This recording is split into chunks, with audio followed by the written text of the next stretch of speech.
Okay, now that you know a little bit more about Vincent van Gogh and his sunflower paintings, we are going to be creating our own sunflower paintings. So the first thing we're going to focus on is the vase for our flowers. So we're going to be creating a vase shape today. Vases are symmetrical. So that means that they are the same on both sides. So we are going to be creating a little template tracer of a vase shape. You will be getting an example at your table of two different types of vase shapes. You can stick to one of these shapes, or if you want to get a little bit more creative, you are always welcome to do that.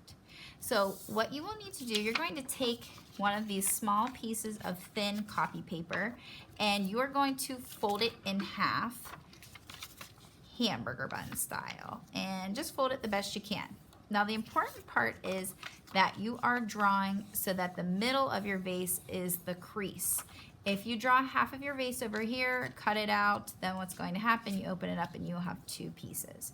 So make sure that you draw on the side with the fold. So you want to use up as much of this as possible.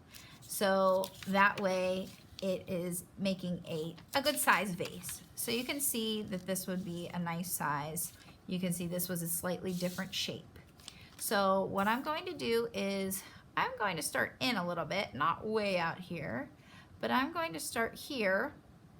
I'm going to draw a diagonal line in, and then I'm going to make a fun vase shape that maybe has two curves.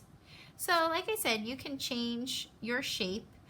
Maybe if you don't like, maybe I would like it better if it was a little bit more narrow this way.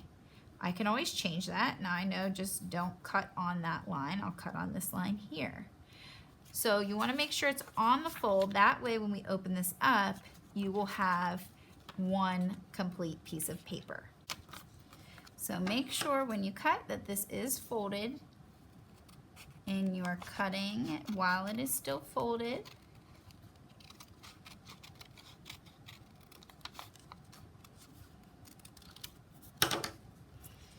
So now I can open this up and see my vase shape.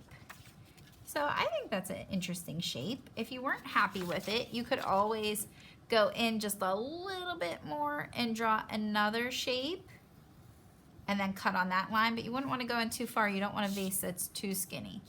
So if you're happy with the vase that you have, then what you're going to do is take your final copy paper, and your paper goes vertically, or what we call portrait style, not a landscape, otherwise we're not going to be able to fit many flowers in our vase. And you're going to trace this at the bottom. So you can either have the vase touching the very bottom, so you don't even have to trace the bottom of the vase, or you could have it up a little bit. Don't have it up way too high, because then you won't fit any flowers. So I say try to get it as close to the bottom as you can. Now this paper is really thin, so it's not the best for tracing. So you have to use your hand and hold. If you need to, ask a friend beside you to maybe help you hold yours, and then you can reciprocate and hold theirs for them. That would maybe make this a little bit easier. So tracing around your vase that you created, and there you have it. You have your vase. Make sure your name and room number is on the back once you're happy with how your vase looks, and then you will be ready to think about painting your vase.